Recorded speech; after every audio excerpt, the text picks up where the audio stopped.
오늘 말씀은 바울이 밀레도에서 에베소 교회 장로님들에게 했던 고별 설교의 마지막 부분이 되겠습니다. 오늘 말씀은 사도행전 20장 31절부터 시작이 되는데 17절로 이동하셔서 고별 설교의 내용을 한번 쭉 훑어보고 오늘 본문으로 들어갑니다. 사실은 오늘 본문이 총정리이기 때문에 오늘 본문만 잘 다루어도 앞에 것들이 대부분 다 이렇게 포함이 되긴 합니다. 그래도 지난 두 번의 말씀을 좀 정리하는 입장에서 포인트만 짚고 가도록 합니다. 바울은 에베소에서 3년 정도 사역을 했습니다. 가장 길게 한 사역지였고요. 에베소는 당시에 큰 도시였고 아데미 신전이 있었고 주일날 에베소서를 다루고 있어서 이 부분하고의 연결점도 있다고 볼 수 있습니다. 그런데 주일날 다루고 있는 에베소서에는 바울이 에베소에서 고생했다는 얘기는 전혀 안 나오고 있습니다. 고린도서에 보면 바울이 고린도 목회할 때 무척 고생했다는 얘기가 나오는데 에베소에는 그런 얘기가 없습니다. 이유가 무엇일까요? 아마 여러분 에베소서 첫 말씀 가운데 제가 이런 부분을 첨가해 드렸었는데 연결해 보시면 에베소서는 에베소 교인들 뿐만 아니라 인근에 있는 사람들에게 회람해서 읽도록 쓴 편지입니다. 그래서 특별히 에베소 교인들에게 본인이 고생했다는 얘기는 안 써 있는데 그 얘기가 오늘 이 밀레도 설교에는 바울이 고생한 얘기가 좀 나오고 있습니다. 19절을 보시면 겸손과 눈물로 사역을 했다 이렇게 기록을 하고 있고요. 정말 그들에게 주고자 하는 이 것들은 다 주려고 노력을 했다는 겁니다. 그러니까 반복도 해드리지만 엄마가 자녀에게 이것 저것 좋은 거 다 주다 보면 뭐 하나 걸리겠지 그런 마음으로 자녀에게 좋은 것이라면 다 해주는 그런 마음이었다 보시면 되고요. 21절을 보면 우리의 마음속에 조금 담아둘, 저는 이 부분을 참 깊게 묵상을 하는데 에베소 사역을 하면서 바울이 성도들에게 기대했던 것은 회개와 믿음을 갖는 거였습니다. 그래서 저도 또 여러분들도 나의 어떤 삶을 통해서 내가 하는 사역을 통해서 주변 사람들이 회개하고 믿음을 더 가질 수 있기를 소망해보는 우리들의 이 삶이 될 수 있기를 주 안에서 축복합니다. 뭘 하나를 해도요, 하나님 앞에 돌이키는 일과 믿음을 더 갖는 일, 여기에 바울은 열정이 있었다고 얘기를 하는 거죠. 그 다음 바울이 또 강조하는 것은 자신이 했던 이런 모든 일들은 24절에 사명을 따라 한 것이다 라고 얘기하고 있죠. 그는 사명을 붙들고 산 사람이기 때문에 달려갈 길을 끝까지 달려갈 수 있었다 라고 고백을 하는 겁니다. 마지막 이제 에베소 장로님들에게 주는 교훈은 온 양떼를 위해서 삼가하라 라고 얘기하면서 특별히 이단을 잘 경계하라, 어그러진 말로 이들이 사람들을 꼬드길 것이다 이렇게 얘기하면서 이제 31절, 오늘 본문 바로 전인데 오늘 31절 같이 한번 읽도록 하겠습니다. 읽습니다. 그러므로 여러분이 일깨어 내가 3년이나 밤낮 쉬지 않고 눈물로 각 사람을 훈계하던 것을 기억하라. 바울이 이 훈계하던 것을 기억하라 이 말씀이 지난 이 금요일 말씀의 이 마지막 부분이었는데 무슨 내용으로 훈계했느냐가 중요하지 않다는 겁니다. 바울이 훈계하려고 그 마음의 열정과 소망을 가지고 그 열심을 내던 것을 기억해 달라라고 얘기하는 것이죠. 그래서 우리 가운데 정말 이런 마음으로 이런 열정으로 하나님 앞에 선하게 사는 모습들이 구체적으로 어떤 내용보다 더 강한 메시지가 된다 말씀드렸습니다. 사람들은 옳은 사람의 이야기보다 좋은 사람의 이야기, 선한 사람의 이야기에 더 경청을 합니다. 바울이 보여줬던 모습이 그런 모습이었죠. 이제 오늘 본문으로 이제 들어와 봅니다. 이제 바울이 오늘 하고 있는 일은요, 크게 세 가지입니다. 첫째는 부탁을 드리는 겁니다. 장로들을 의탁하는 거죠.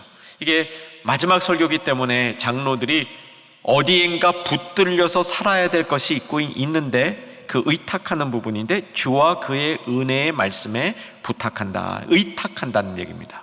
저기 한번 32절 같이 한번 읽어보겠습니다. 지금 내가 여러분을 주와 및 그 은혜의 말씀에 부탁하노니, 계속 그 말씀이 여러분을 능히 든든히 세우사 거룩하게 하심을 입은 모든 자 가운데 기업이 있게 하시리라. 그 다음에 이제 바울이 자기가 얼마나 성실하게 에베소 사역을 했는지 33절 34절에 나타나죠. 금이나 의복을 탐하지 아니하였고 자기의 손으로 수고하여서 다른 사람들이 쓸 것을 보충해 주었다 얘기합니다. 그 다음 마지막 35절에 바울은 예수님이 말씀하신 내용을 인용을 하고 있습니다. 여러분, 성경책에 예수님 말씀이 빨간 글자로 쓰여진 성경책 가지신 분들이 대다수이죠. 거기 빨간 글자가 나오고 있습니다. 무슨 뜻입니까? 예수님이 직접 하신 말씀이라는 겁니다. 예수님이 직접 하신 말씀을 인용해서 설교를 마무리하고 있습니다. 그리고 이제 배를 타고 떠나는 장면, 이렇게 오늘 본문이 구성이 되어 있습니다. 하나씩 좀 살펴봤으면 좋겠습니다. 자, 바울이 이 마지막 권면으로 준 것은 장로님들을 주와 및 그의 은혜의 말씀에 의탁하는 겁니다. 헤어지려다 보니까 무언가 꼭 붙들고 있어야 되는 것이 있는데, 주의 일꾼들, 하나님의 사람들을 주와 및 그의 은혜의 말씀에 의탁하는 것은 아주 필요한 이 사역의 정리라고 생각을 합니다. 사랑하는 여러분, 오늘 이 저녁에 우리 마음속에 성령께서 감동을 주시면 나 자신을 주와 및 그의 은혜의 말씀에 의탁해보는 역사가 일어나기를 기대해 봅니다. 오늘 말씀을 쭉 들으시고 정말 이것이 나도 이렇게 한번 해보고 싶다 그러면 기도 시간에 또 말씀을 들으면서 주와 및 그의 은혜의 말씀, 의탁하다라는 말을 우리가 살펴보면요, 이 의탁하다라는 말은 직역을 하면 어떤 뜻이냐면 그 위에 올려놓다는 겁니다. 말씀 위에, 주님 위에 나 자신을 올려놓는 것을 의탁하다라는 표현을 쓸 때 사용하는 겁니다. 주님의 말씀 위에 나 자신을 올려놓으면 어떻게 될까요? 여러분, 이거는 그냥 한번 동영상을 만들어 봐야 됩니다. 야, 주님의 말씀 위에 나 자신이, 내 자신이 올려져 있다는 이 모습이 무엇을 의미하는 것일까? 한번 상상을 하고 그 모습을 한번 그려봐야 되는 것이죠. 여러분, 하나님의 말씀이 내 안에 있다, 예수님께서 포도나무 비유하실 때 말씀했죠. 내가 너희 안에 있으면 이라고 얘기하는데, 우리는 보통 하나님의 말씀이 우리 안에 있는 것을 연상을 합니다. 그런데 오늘 에베소 장로님들에게는 어떤 모습으로 말씀과의 관계를 형성하냐면 말씀 위에 자기 자신을 올려놓으라는 겁니다. 이러면 어떻게 될까요? 말씀 위에 자기 자신을 올려놓으면 어떻게 될까요? 저는 이렇게 상상해 봤습니다. 말씀 위에 나 자신을 올려놓으면, 근데 이때 올려놓는 것은요, 전체를 올려놔야 됩니다. 부분만 올려놓는 건 효과가 없습니다. 나 자신을 전체로 올려놔야 되는 거죠. 여러분, 수영 배워보신 분 제법 있으시죠? 여러분, 수영 배울 때 기본이 뭡니까? 물에다가 나 자신을 맡겨야 됩니다. 근데 머리를 물에다가 탁 집어넣어야지, 머리를 물에서 꺼내려고 그러면 수영이 안 되는 거죠. 그 원리 하나만 파악해도 기본적으로 수영이 되지 않습니까? 내 몸 전체를 탁 던져놔야 그때 물이 나를 받아주는 거죠. 말씀에 의탁한다는 것이 그런 겁니다. 말씀에 의탁한다는 것은 말씀 위에 나 자신 전체를 올려놓을 때 그 말씀이 나를 감싸주는 겁니다. 여러분, 주님과 및 그의 은혜의 말씀에 나의 일부분이 아닌 내 전체를 한번 던져보시길 바랍니다. 그때 그 말씀이, 32절 보십시오. 그 말씀이 어떻게 효과로 나타나냐면 여러분을 능히 든든히 세워주신다는 겁니다. 그 말씀이 우리를 세워주고 우리를 붙들어주고 연결시켜주고 든든하게 하는 것은 말씀 위에 나 자신을 온전히 의탁할 때 일어나는 것이고, 자, 그 다음이 재미있죠. 그 다음 말씀이 뭡니까? 거룩하심을 입은 성도입니다. 거룩하심을 입은 자, 성도, 모든 성도 가운데 나도 거기에 껴서 나도 성도 중에 한 사람이 된다는 겁니다. 그 성도 중에 한 사람이 되어서 그 다음 뭐라고 되어 있습니까? 기업이 있게. 저는 이렇게 말씀이 떨어지면 너무 행복합니다. 지난 주일날 기업 얘기 말씀 전했는데, 오늘 금요일날 한번 딱 복습하면 까먹을만 할 때 복습이 되니까 쏙 들어가겠죠? 그래서 한번 정리해 보겠습니다. 자, 지난 주일날 기업에 관한 말씀은 에베소서 1장 12절 14절 부분에 있었고요. 천복, 신령한 복, 그 중 하나가 기업이 있게 하는 거였다. 기업이 되게 하는 거였다. 그 기업이 된 사람은 성령님이 인쳐주시고, 그 다음 기업에 보증을 해주신다. 이게 지난주 말씀의 핵심이었습니다. 기업이라는 게 뭐냐면, 기업은 하나님이 우리에게 유산의 분깃으로 주는 겁니다. 그러니까 뭐 비슷한 말로 기업이 뭐냐 그러면 유산 그래도 되고 상속 그래도 되고 분깃 그래도 된다고 말씀드렸는데요. 이 기업은 하나님의 선택에 의해서 우리가 그것을 가지고 누릴 수 있는 분깃 혹은 터전을 주시는 겁니다. 상속받는 거죠. 그런데 이 상속을 받을 때 재물에 관심이 있는 사람이 있고 상속해 준 사람의 뜻에 관심이 있는 경우가 있습니다. 성경적으로 하나님이 우리를 상속자로 삼으셨다 했을 때 재물 주십니다. 터전 주십니다. 그 터전 안에서만 살면 잘 살 수 있습니다. 그래서 기업을 아는 신앙은 하나님이 우리에게 이미 터전을 주셨다는 것을 아는 신앙입니다.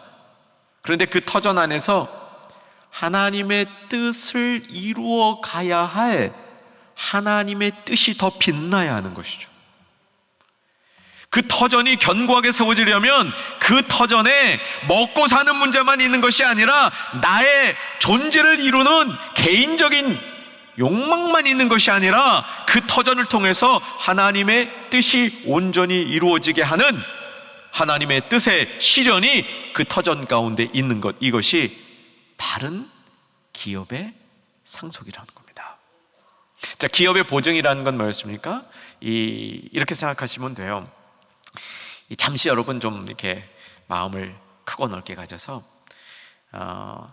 하나님이 우리에게 상속해 주시는, 상속으로 주시는 게 이 터전이, 분깃이 시시할까요? 괜찮을까요?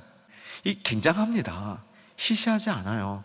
요즘으로 말하면 뭐 재벌 같은 그런 상속권이라고 전 확실히 믿습니다. 근데 재벌 자녀로 상속을 받았어. 근데 아직 그게 내게 안 됐어. 그런 상황이에요.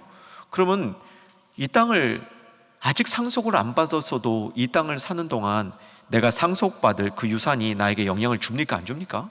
영향을 주죠. 조금 있으면 대단한 것을 소유할 사람인데 지금부터 그 소유할 때 그거 가지고 어떻게 쓸지, 그 지위를 가지고 어떻게 행할지 준비하면서 살아야 될 거 아닙니까? 사람들도 비록 아직 유산받은 그 유산이 내 것이 되지 않았지만 그렇게 대우하는 거죠. 왜? 그 유산 받을 거니까. 그렇지 않습니까? 이 TV 드라마 여러분 안 보시죠? 전 잘 안 봐요. 진짜로 안 보는데 그 주제들은 안 봐도 뻔해요. 거기 보면 뭐 이렇게 재벌 많이 나오잖아요. 재벌 2세 나오고 그러잖아요. 재벌 2세가 힘써요? 안 써요? 쓰지요. 왜? 자기가 아직 그 재벌 되지도 않았지만 유산서 받을 거니까. 그런 거랑 비슷한 게 기업의 보증이라는 겁니다. 이게 이제 지난주 말씀이었죠. 근데 오늘 여기서 주시는 말씀 뭐냐면, 너 자신을 말씀에 완전히 의탁하면 그 말씀이 우리로 하여금 모든 성도라고 불리우는 대단한 사람들 안에, 나도 그 안에 당당한 한 사람이 되게 해준다, 이런 얘기입니다. 하나님께 의탁하는 주와 및 그네 은혜의 말씀에 의탁하는 저 여러분이 될 수 있기를 주 안에서 소망합니다. 자, 그럼 어떻게 하는 것이 의탁하는 모습인가? 성경에서 하나만 찾아보면요, 이 의탁한다라는 말이 나오는 다른 성경 구절을 한번 뒤져보면, 그 성경과 연결하면 우리가 의탁할 때 이런 모습으로 사는구나 라는 교훈 하나를 얻을 수 있겠습니다. 여러 군데 있지만 하나만 보면요, 디모데전서 보겠습니다. 1장 18절. 디모데전서 1장 18절로 가봅시다. 디모데전서 1장 18절.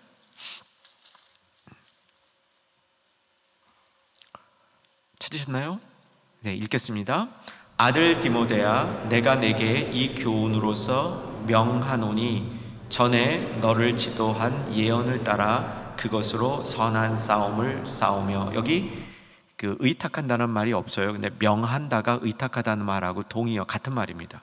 이 교훈에 너를 의탁하니, 똑같은 얘기예요. 이 교훈 위에 너 자신을 올려놓을 것을 제안하는데, 네 자신이 이 명령 위에 올려놓아지면 너는 이 땅에 사는 동안 뭐예요? 선한 싸움을 싸우며.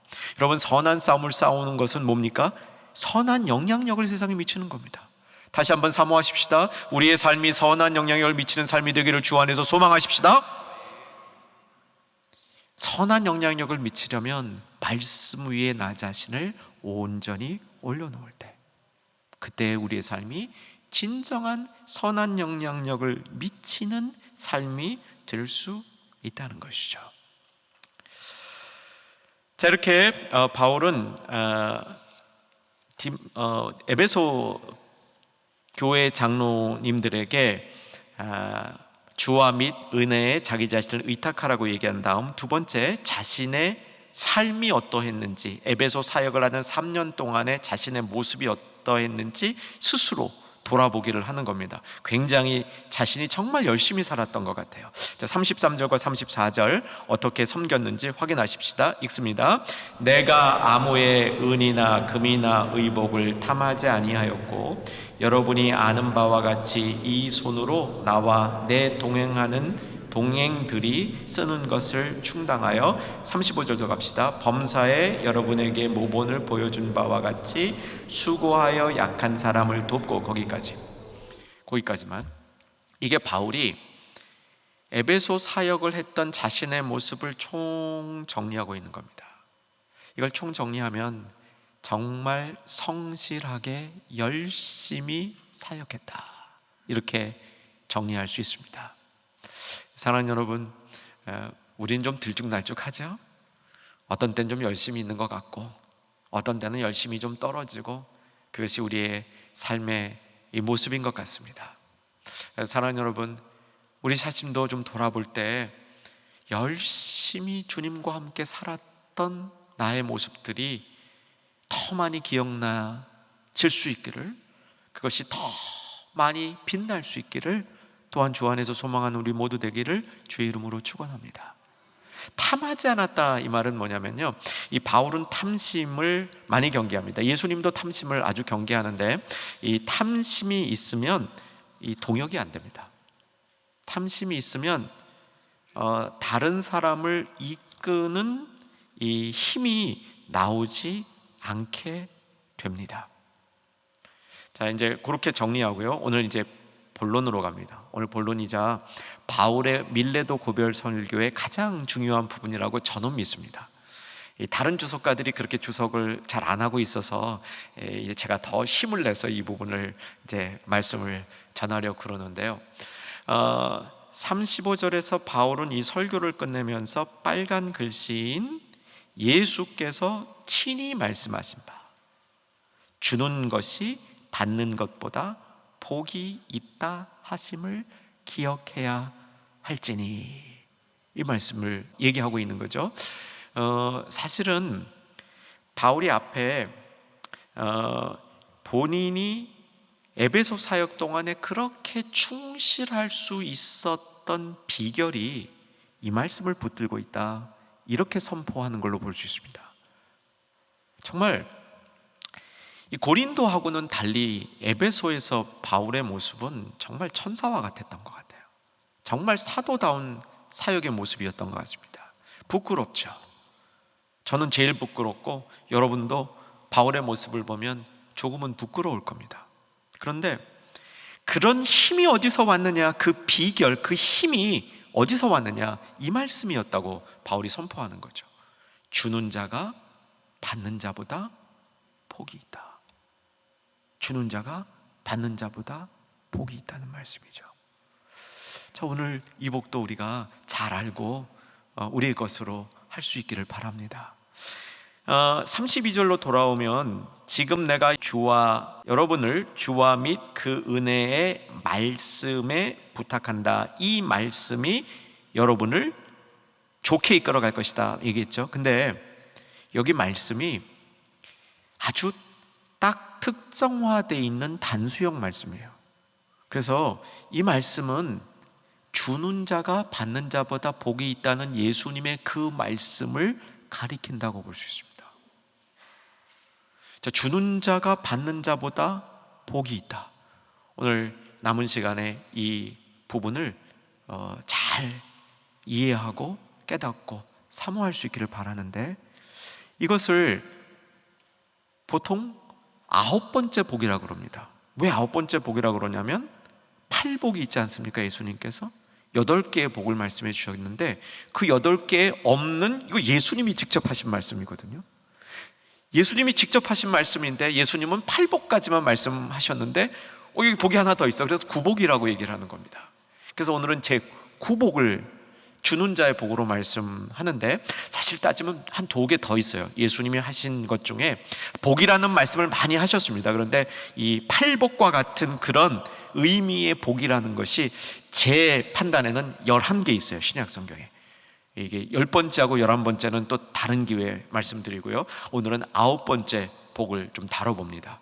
이 9번째 복을 다루기 위해서 2가지 그 말씀을 볼 테인데, 하나는 8복을 우리가 볼 거예요. 8복에서 복이라는 게 무엇인지 의미를 살펴보고, 9번째 복은 8복의 연장선상에서 어떤 의미가 있는지 그거 우리가 붙들고 오늘 기도하러 가겠습니다. 되셨죠? 자, 8복 갑니다. 자신 있는 분은 안 피셔도 되고요. 가물가물하신 분들은 피시면 좋겠습니다. 마태복음으로 이동합니다. 마태복음 5장으로 갑니다.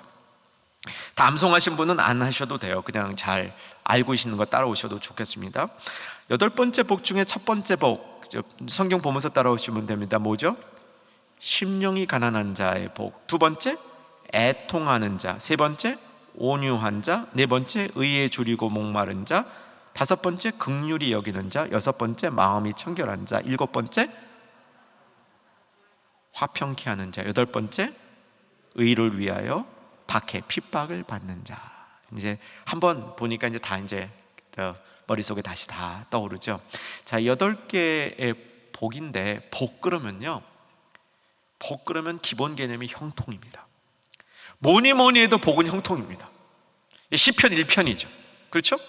시편 1편에 보면 복이 있는 자는 하고 시작이 되죠.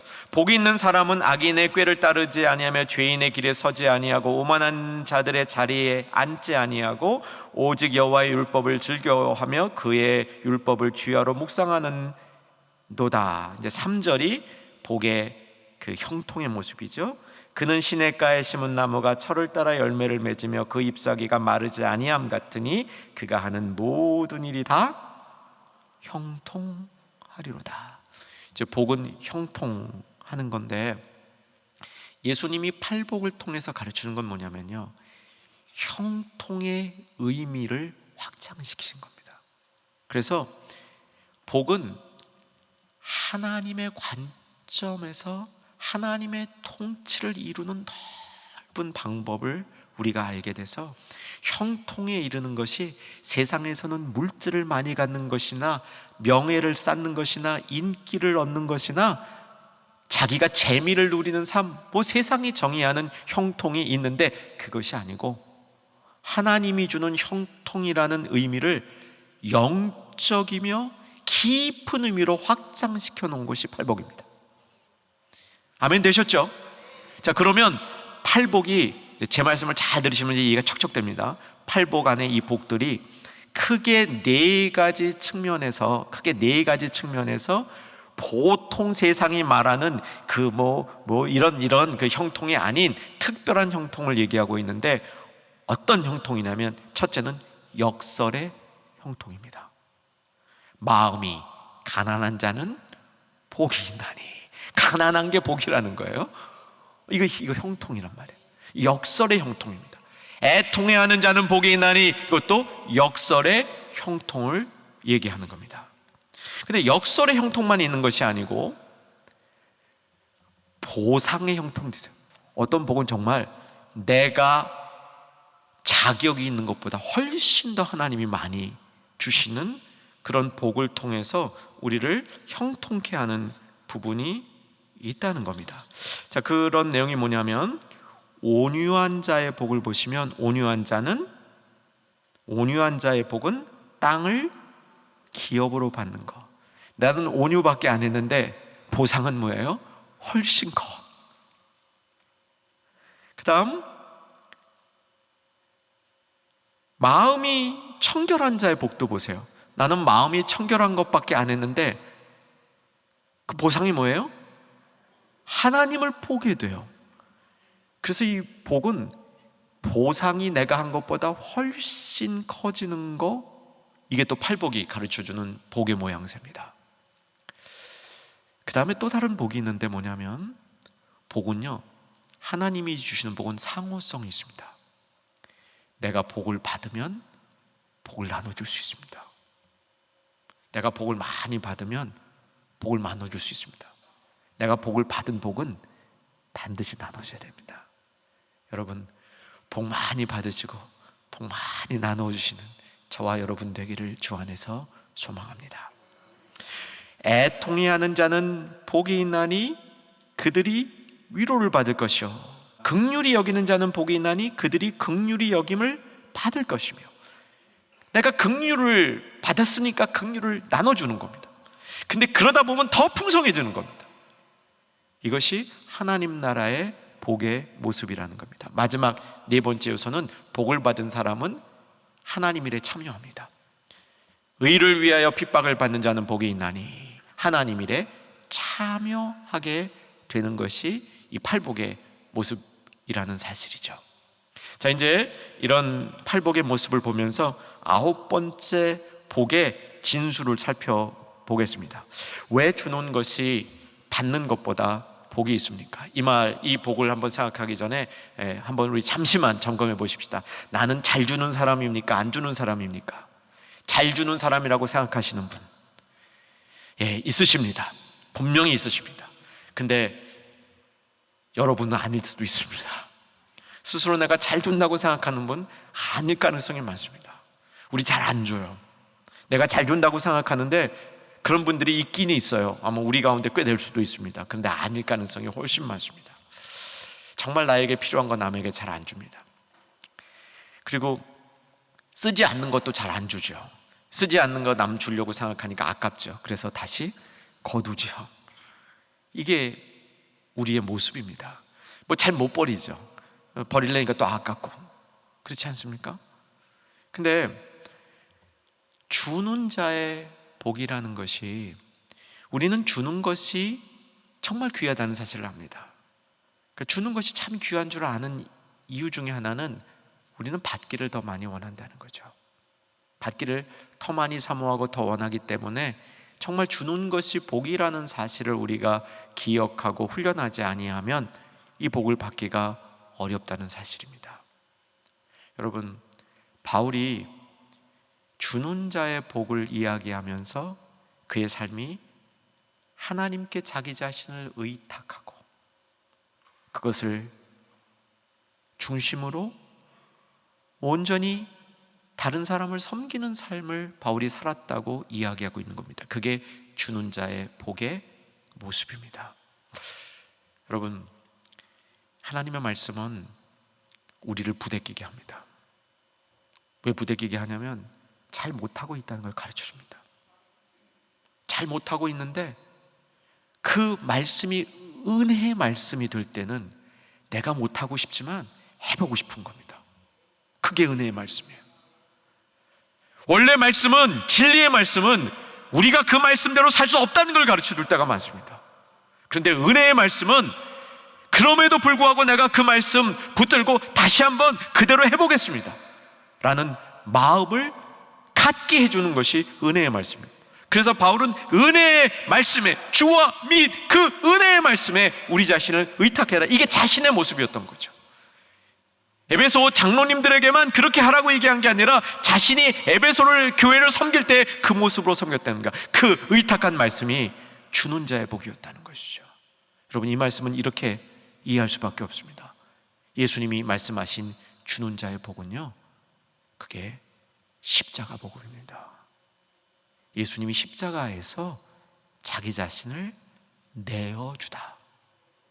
여러분, 이 단어를 마음판에 잘 새길 수 있기를 주 안에서 소망합니다. 내어주다. 그냥 주신 게 아니고요, 내어주신 겁니다. 예수님이 십자가에서 자신을 내어주신다라는 그 이제 단어는 대부분 내어주신다는 더 강력한, 그냥 주신다는 의미가 아니라 내어준다는 강력한 단어를 쓰고 있는 거죠. 모든 십자가의 은혜를 받으신 성도들은 예수님께서 십자가를 통해서 자기 자신을 내어주셨다는 사실을 묵상 가운데, 말씀 가운데, 기도 가운데 깨달은 분이라는 사실입니다. 예수님이 자기 자신을 내어주셨다는 사실을 깨닫지 못하고는 십자가 복음, 십자가의 능력을 가질 수 없는 겁니다. 바울은 그 힘으로 섬겼다는 겁니다. 바울은 예수님이 십자가에서 자기를 내어주신, 그 내어주신 예수님이 주는 자가 복에 있다는 그 가르침을 주셨기 때문에 그 복을 붙들고 살았다는 겁니다. 이게 9번째 복의 내용입니다. 여러분, 단순히 내가 아끼는 것, 아니 내가 안 쓰는 것, 나에게 좀 남는 것, 그것 주는 것도 쉽지 않은 이 세상 가운데 진정한 주는 자의 복은 바울로 하여금 말씀에 자신을 의탁하고 전적으로 그 말씀에 의탁된 대로 은이나 금이나 의복을 탐하지 아니하고 무슨 물질적 보상을 기대하지 않았다는 겁니다. 탐하지 않았다는 거예요. 그것을 욕망하지 않았다는 겁니다. 그런 가운데 자기 자신이 열심히 수고하고 일하여 번 것으로 약한 자를 도와줬다고 선포하고 있는 겁니다. 여러분, 이 멋진 삶에 멋지다고만 생각하지 말고 우리의 삶이 이런 모습으로 다시 한번 도전하는 저와 여러분에게 복된 결단이 있기를 소망합니다. 예수님 때문에, 주는 자의 복을 진정으로 가르치신 예수님 때문에 우리가 그렇게 될 수 있기를 소망합니다.